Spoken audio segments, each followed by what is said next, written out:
utuh. Kalau monde indah berarti selingkuhan beneran. Tapi selingkuh itu menurut saya secara sederhana orang yang sehaluan. Berarti kita sedang selingkuh dalam konteks membahas masalah kita.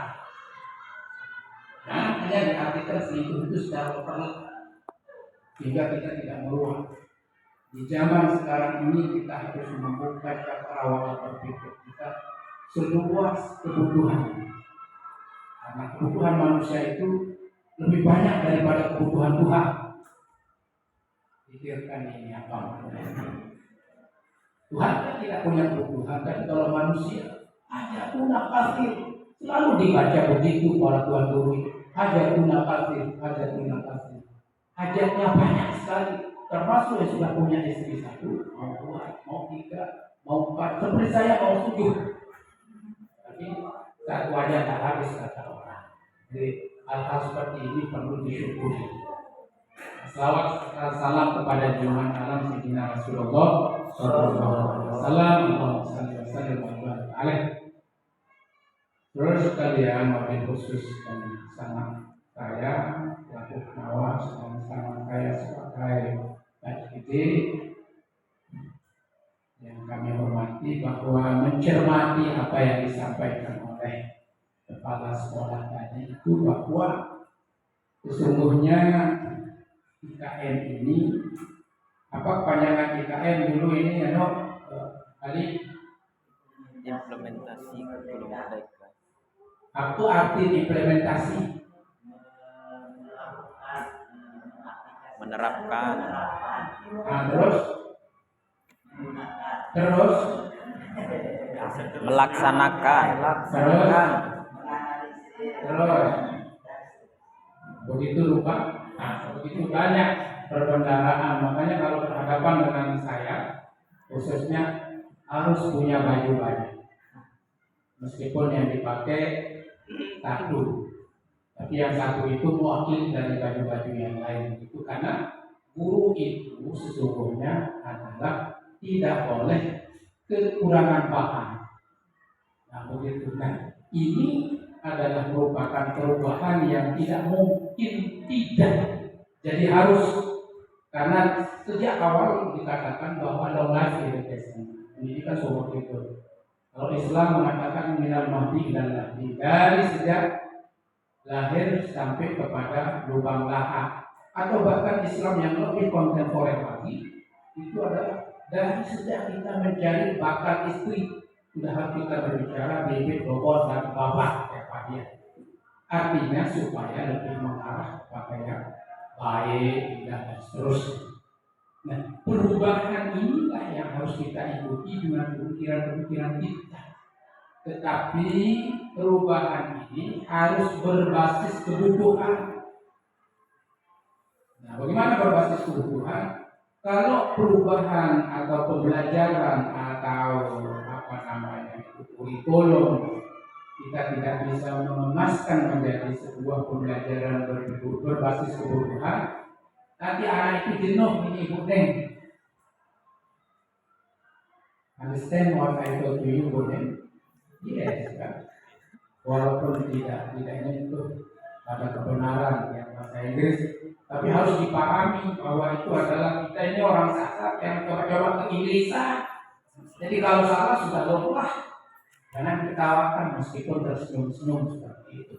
Artinya bahwa kalau perubahan itu tidak mengarah pada kebutuhan, maka anak itu akan menjadi jenuh nanti. Nah, tetapi kalau sudah butuh, dengan sendirinya dia akan mencari kita, dan dengan sendirinya dia itu akan senang. Ini yang membuat kadang-kadang kita itu adalah sering ditinggalkan murid karena kemampuan kita meracik metode itu yang masih sederhana. Lebih-lebih sekarang kurikulum merdeka. Jangan mentang-mentang kurikulum merdeka lalu kita ini merdeka dalam arti kata kasih buku, kasih isu dan lain sebagainya, lalu kita merdeka main HP di belakang punggung. Kurikulum merdeka, ya suka-suka gue kan begitu merdeka. Itu tidak begitu, mestinya itu sehingga Kita itu adalah diikat oleh suatu teori yang sudah ada, tetapi yang mengarah pada hal-hal yang bersifat kebutuhan itu, sehingga menyenangkan seperti itu. Nah, terakhir tadi Ibu kepala sekolah mengatakan bahwa aku ini hakim dulu tak matur. Sebenarnya sehari-hari kita punya SMK ini kayak tidak kayak tidak serius walaupun sedang serius. Karena memang begitu banyak orang yang implementasi kurikulum merdeka ini, tetapi sudah ada ikatan khusus apa yang harus diraih. Yang pertama. Kedua, setelah mereka purus atau keluar dari sini, karena mereka dilatih dengan kebutuhan-kebutuhan yang implementasinya sehari-hari berangkat di hotel dan di jurusan-jurusan lain, itu dia langsung kontak dengan kegiatan yang diberikan di sekolah, sehingga mereka di sana menemukan dirinya. Mereka menemukan dirinya dari apa yang sudah dikasih secara teoritis maupun secara praktis di sini, lalu menjadi Madonna di saat mereka kerja. Mereka balik Tuhan kemari mengatakan alhamdulillah Ustaz, alhamdulillah Ibu, saya di posisi ini, saya di posisi ini, dan ternyata saya itu adalah terkategorikan sebagai pekerja berhasil katanya. Lalu belum tentu saat ini itu adalah kadang-kadang mereka itu adalah kurang bagus menurut penilaian orang yang secara kebetulan memang SMA itu kan penuh dengan teori. Kalian juga penuh dengan teori, tapi kalau SMK selain teori juga kan praktikumnya. Nah, ketika kita praktikum kayak workshop seperti ini kan hanya 2 hari teorinya, tapi hari-hari lain kita akan terkait dengan masalah hal-hal yang menjadi tugas pribadi atau kelompok. Nah, ketika tugas kelompok ada yang lalu nenek, ada yang macam-macam, tapi kan kita punya ada ikatan khusus. Mungkin itu yang dapat saya sampaikan dulu, sebab kalau terlalu panjang nanti hari ini keburu tenggelam di lupa. Kurang lebihnya saya mohon maaf yang sedalam-dalamnya. Semoga sebagai dulu atas nama yayasan tadi, semoga kegiatan ini adalah menjadi kesaksian kita di saat kita menghadapi syakaratul maut, dan insya Allah lokasi ini adalah baik kita teratasi secara finansial dan juga sebagai wujud bakti kita kepada nusa dan bangsa, lebih-lebih juga sebagai mencetak generasi yang akan tampil ke depan lebih bagus. Semoga ada manfaatnya, dan saya ucapkan selamat berworkshop kepada kita semuanya, sehingga lahir generasi-generasi penerus yang siap menerus jalannya nanti. Demikian yang dapat kami sampaikan. Wallahu a'lam.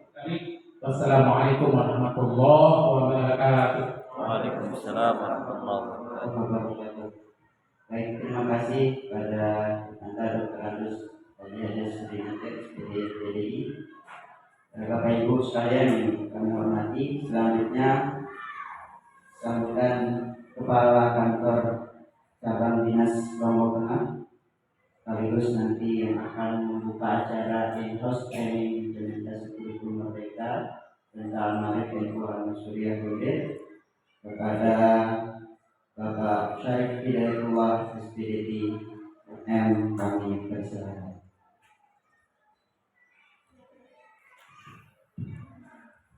Bismillahirrahmanirrahim.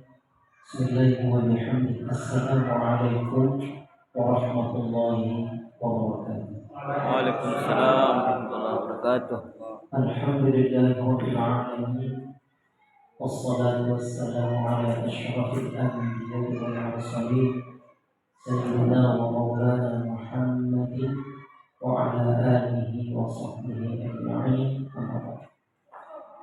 Yang hormati pimpinan yayasan yang diwakili oleh sesepuh senior kita, Bapak Dr. Agus Hajar Seniatu, yang saya hormati Kepala SMK Al-Ma'arif NU Al-Mansuriyah Mondel, Ibu Sri Sofiati Umani SSI Kambiyoga, yang saya hormati Bapak pengawas kita yang senantiasa siap berbagi pengalaman karena beliau pernah menjadi kepala sekolah tentunya, serta membidangi masalah yang akan di workshop pada kesempatan pagi ini, Bapak Dr. Randus Haji Muhammad Khalil MPD, singkatnya Bapak Ibu Guru SMK Al-Ma'arif yang tentunya sudah bersemangat ya untuk mengikuti workshop, serta tentunya nanti mengimplementasikan kepada anak-anak kita untuk mencapai tujuan pembelajaran ini. Puji dan syukur marilah kita panjatkan kehadiran Allah Subhanahu wa Ta'ala atas limpahan nikmat dan karunia-Nya. Salawat dan salam bagi junjungan mulia dan besar Muhammad sallallahu alaihi wasallam, keluarga, sahabat serta kita umatnya, mudah-mudahan mendapatkan syafaat yaumil akhir kelak, amin ya rabbal alamin. Saya diamanahkan menjadi kepala cabang dinas ini Oktober tahun kemarin, jadi sudah 1 tahun ini. Dan tentu tidak banyak ya yang dapat saya lakukan selama 1 tahun ini. Tetapi kalau di kantor memang kalau nggak janjian nggak ketemu, karena saya memang harus turun ke sekolah-sekolah mengetahui apa kendala-kendala yang dialami selama melaksanakan rutinitas kegiatan belajar mengajar di sekolah. Jadi kalau mau minta tanda tangan, saya bilang di mana saja bisa. Di staff itu kalau nanya di mana posisi Pak, kita ketemu di pasar. Udah bawa tanda tangan di pasar itu sudah ya. Jadi saya tidak suka berdiam diri di ruangan, tetapi betul-betul ingin mengetahui sekolah itu seperti apa perkembangan dan progresnya. Ketika diinformasikan oleh Ibu Kepala Sekolah tadi, memang kita ketahui gap sekolah negeri dengan swasta itu cukup besar. Sehingga harapan saya nanti sekolah negeri ini bisa menjembatani untuk berbagi sumber daya. Ketika mau praktek mungkin tidak ada RPS-nya di sekolah swasta, nanti akan saya hubungkan dengan SMK Negeri 1 Praia Barat yang ada di sini. Kebetulan jurusannya agak mirip-mirip ya. Di sini ada akomodasi perhotelan, kemudian saya dapat dari informasi ada juga tata boganya ya, dan ada multimedia. Kalau multimedia nggak ada di SMK Negeri 1 Praia Barat, nanti kita dekatkan dengan SMK lainnya yang terdekat. Jadi itu harapan saya, sehingga anak-anak ketika belajar itu tidak berhayal saja. Saya sebelum jadi KCD dulu adalah guru juga. S1 saya pendidikan teknik elektro di Universitas Negeri Yogyakarta. Jadi saya mengajar mengabdi pertama di SMK Negeri 3 Mataram dari tahun 2005 sampai dengan tahun 2017. Kemudian di tahun itu karena perpindahan kewenangan untuk SMA, SMK dan SLB ke provinsi, maka saya juga ikut berpindah ke provinsi. Cuma memang saya bukan guru biasa ya. Guru yang biasa di luar dulu ya. Jadi saya ikut lomba festival, ikut lomba nyanyi juara 2 Mataram Perpendang 2015, ikut STK Korpri juga 2015 juara 1 tercapai Mataram 2 tahun. Kemudian ikut pada saat Hari Pers Nasional di LCC saat itu lomba reportase sepak bola. Maksudnya anak SMA sendiri saya guru yang lolos ke final dan saya jadi juara 1 reportase sepak bola dan mereportase langsung pertandingan saat itu ya di LCC. Nah karena prestasi itulah kemudian dilirik saat itu oleh Pak Sekda Pak Rusdiati Sayuti supaya saya berpindah ke provinsi menjadi pejabat struktural. Saya ikut uji kompetensi. Pada saat itu juga saya sedang ikut uji kompetensi kepala sekolah Pak Jalil. Alhamdulillah saya nilai tertinggi untuk SMK saat itu. Tapi karena disuruh ke struktural, hanya saya lepas. Saya menjadi kepala seksi di Islamic Center Provinsi Nusa Tenggara Barat. Kemudian setelah itu saya dipindah lagi ke Bapeda Provinsi Nusa Tenggara Barat untuk mengurusi bidang industri, perdagangan, pariwisata dan koperasi. Jadi 4 OPD saya pegang untuk perencanaan dan penganggarannya. Kemudian setelah 4 tahun dipromosikan lagi kembali menjadi kepala Islamic Center, ya. Namanya sekarang UPTD, Pengelola Destinasi Wisata Rembulan, di bawah Dinas Pariwisata. Kemudian 1 tahun setengah saya berada di sana. Rupanya orang Dikbud nggak mau kadernya diambil, ya, karena saya backgroundnya Dikbud, diambillah, dipromosikan kemudian menjadi kepala cabang Dinas Dikbud Lombok Tengah, karena harus putar Lombok Tengah yang isi, itulah kembali, ya. Jadi kembalilah saya ke Lombok Tengah karena satu-satunya saat itu yang profilnya harus putra Lombok Tengah yang harus jadi KCD di Lombok Tengah. Nah, itulah sejarahnya sampai tahun sekarang saya masih menjabat sebagai kepala cabang Dinas Dikbud Lombok Tengah. Hasil saya berkeliling ke sekolah-sekolah, ya banyak hal ternyata ya menjadi kendala, termasuk adalah implementasi kurikulum Merdeka yang saat ini kita workshopkan. Alhamdulillah ternyata sudah diterapkan. Ini yang menjadi PR kita, bagaimana semua sekolah baik itu di SMA, SMK maupun SMP sudah menerapkan kurikulum merdekanya dan segera melakukan workshop in-house training untuk penguatan implementasi kurikulum merdeka mengajar. Senada apa yang disampaikan oleh Bapak Dr. Andus Haji Hajar tadi, bahwasanya kita banyak salah kaprah terhadap kurikulum merdeka ini, menganggap merdeka menginovasi, ya, merdeka melakukan apa yang kita inginkan. Begitu pula juga dengan siswa, merdeka hanya belajar, merdeka terserah itu katanya, ya. Nah, jadi salah kaprah terhadap merdeka belajar inilah yang membuat kondisi kita semakin runyam, ya. Sehingga dengan in-house training ini tetap kita harus punya acuan standar. Apa sih kurikulum merdeka itu, walaupun nanti Bapak Ibu guru bisa melakukan inovasi dalam kegiatan pembelajarannya. Tetapi Bapak Ibu yang saya muliakan, tidak lantas dengan apa yang kita lakukan ini bisa berhasil kepada siswa-siswi kita. Ternyata dalam belajar mengajar, pengalaman saya sebagai guru juga, ketika masuk kelas itu sesungguhnya kita sudah tahu anak-anak kita yang pandai maupun yang tidak pandai. Cukup dengan kita duduk, ya, 15 menit mengamati situasi kelas, kita tahu siswa kita yang pintar dan tidak pintar. Nah, itulah yang disebut sehingga kita bisa melakukan identifikasi kepada anak-anak didik kita. Mana yang tidak perlu bantuan, mana yang masih memerlukan bantuan, ya, mana yang perlu perlakuan khusus, sehingga ketika kita mengajar supaya masuk materi yang kita berikan, kita tahu karakteristik dari anak-anak didik kita. Nah, ini penjelasan lebih mendalamnya nanti dijelaskan oleh Bapak Dr. Andus Haji Muhammad Khalil MPD terkait pembelajaran berdiferensiasi, ya. Sehingga ketika mengajar maka sampai kita kepada tujuan pembelajaran yang kita inginkan. Satu hal juga oleh kepala sekolah sudah senada disampaikan tadi terkait dengan lulusan yang akan melanjutkan bekerja ataupun berwirausaha. Saya pada saat kemarin terakhir penutupan diklat tim 3 saya, ya, namanya pelatihan kepemimpinan administrator untuk pejabat nasional pilihan. Saya buat aksi perubahan itu pre-tracer study. Jadi kalau tracer study itu untuk melacak lulusan.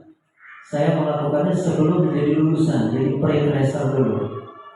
Nah, jadi judul yang saya angkat itu pemetaan melanjutkan siswa berbasis minat dan bakat, ya, siswa SMK Negeri 1 dan 2 Parahyangan melalui pre-tracer study.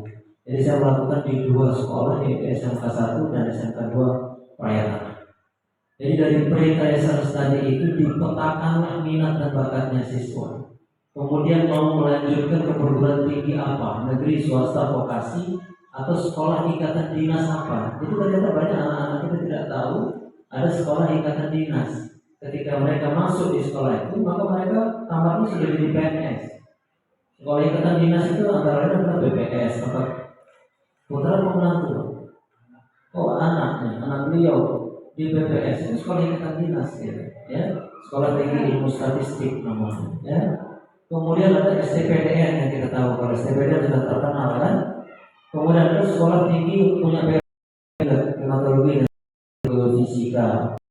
Sekolah-sekolah lain Pak ada sekolah dinas itu. Karena tidak pengetahuan terhadap sekolah ikatan dinas itu, mereka tak tahu dan tidak mendaftarkan diri di sana. Ya, bagi anak-anak yang ingin bekerja, besok kita dapatkan dia dengan balai latihan kerja. Tempatnya ada di Lombok Tengah dan ada di Desa Cermen, ya, BLK kabupaten yang ada di dekat SMK 1 Praia, untuk provinsi yang ada di Desa Cermen. Anak-anak bisa masuk di sana, bahkan diberikan uang saku nanti ketika tamat mau memperkuat kompetensi yang mereka miliki, ya, atau ingin beralih kompetensi. Nah, cocok nih kompetensi ini. Ketika besok mau kerja beralih kompetensi nggak masalah ya, akan diperkuat kembali sesuai dengan kebutuhan dunia kerja. Nah, itu di PLK. Kemudian dari Federasi juga saya gali tentang kegiatan job fair. Job fair ini ternyata baru diadakan oleh SMKPK saja, SMK Pusat Keunggulan. SMKPK di Lombok Tengah baru 4 sekolah yang ada, ya. SMK 3 Pujuk, SMK 1 Kopang, ya. Kemudian SMK 2 Praia Tengah di baru dapat, ya. Nah, dari beberapa sekolah yang lain tidak pernah melaksanakan job fair. Job fair ini adalah untuk para alumni yang belum bekerja. Kita undang dunia usaha, dunia industri, ya, untuk merekrut mereka sesuai dengan kompetensi yang mereka minati. Nah, rencananya itulah yang saya akan laksanakan ke depan, ya, untuk mengadakan program-program tersebut. Termasuk ada program guru tamu namanya. Guru tamu kita mengundang dari dunia usaha dan dunia industri, ya, untuk mengajar di SMK. Kalau yang jurusan listrik kita undang dari PLN, ya. Kalau yang jurusan perhotelan sesekali kita undang GM-nya Hotel Raja Mandalika misalnya untuk memberikan materi pelajaran tentang perhotelan. Jadi ketika anak-anak diundangkan guru tamu itu, mereka ada link and match kurikulum yang dikasih di sekolah itu dengan kebutuhan dunia kerja. Kemudian yang terakhir juga ada program kita buatkan nanti adalah program mengundang alumni sukses untuk berwirausaha. Jadi alumni-alumni mereka yang sudah sukses dan berwirausaha kita undang ke sekolah lagi untuk memberikan motivasi kepada adik-adik tingkat mereka supaya bisa sukses nanti ketika tamat dari SMK.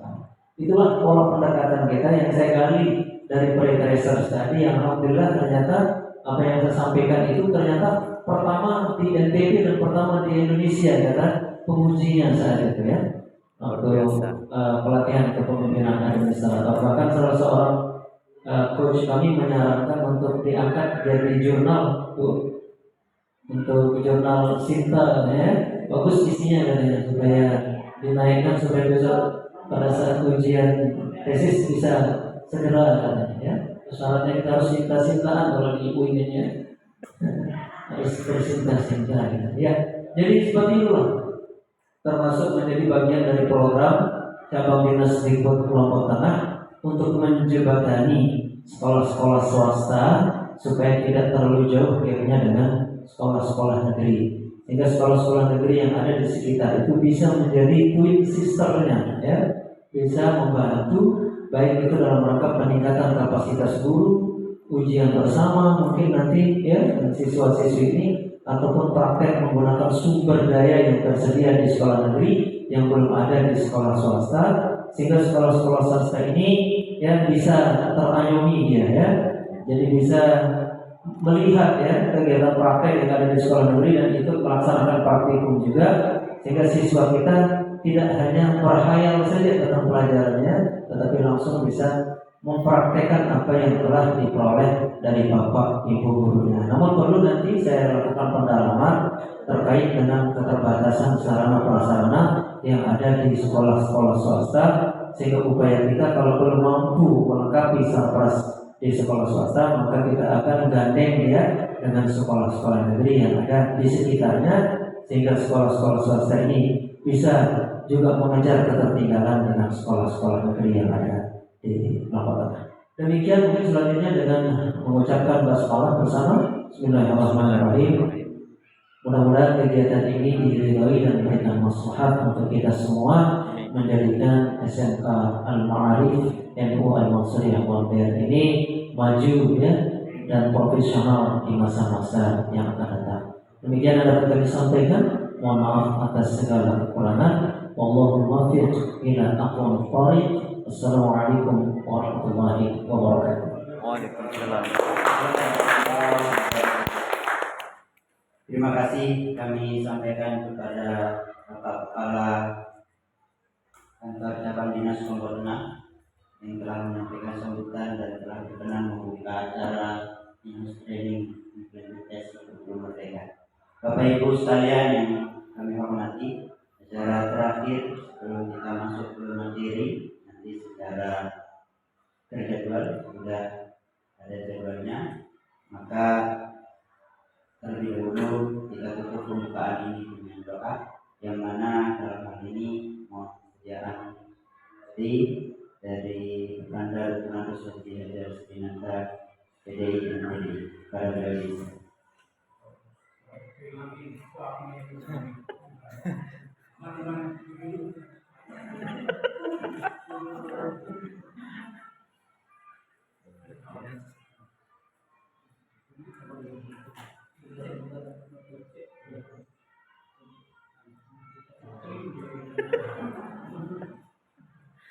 Hai.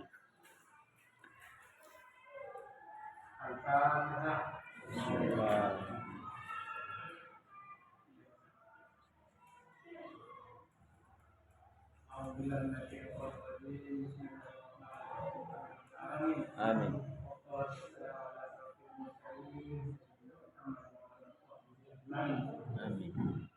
Allahumma ighfirlana bil ilmin nafi'ah wa zayyinna bil ilmi wa qina bil taqwa wa jammilna bil afiyati bi rahmatika ya arhamar rahimin warzuqna ilman nabiyyin hifdzal mursalin wa ilhamal malaikatil muqarrabin. Allahumma ja'alna wa auladina wa ahlina wa azwajina wa dzurriyyatina wa talamizina min ahli ilmi wa ahli khair wa la taj'alna wa iyyahum min ahli al-ilmi wa ahli al-jahl. Rabbana atina fid dunya hasanah wa fil akhirati hasanah wa qina adzabal qawl wa qina adzaban nar. Bi fadlika subhanaka rabbil izzati amma yasifun wa salamun alal mursalin walhamdulillahi alamin. Al-Fatihah. A'udzu billahi minasyaitonir rajim. Ya kana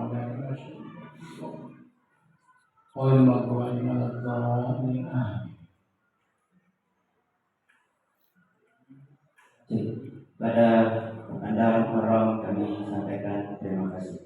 Bapak Ibu sekalian, dengan perhatian doa tadi maka berakhirlah rangkaian pembukaan house training kali ini, dan saya selaku pengambil acara terima kasih, mohon maaf. Allahumma fi bilakum. Wassalamualaikum warahmatullahi wabarakatuh.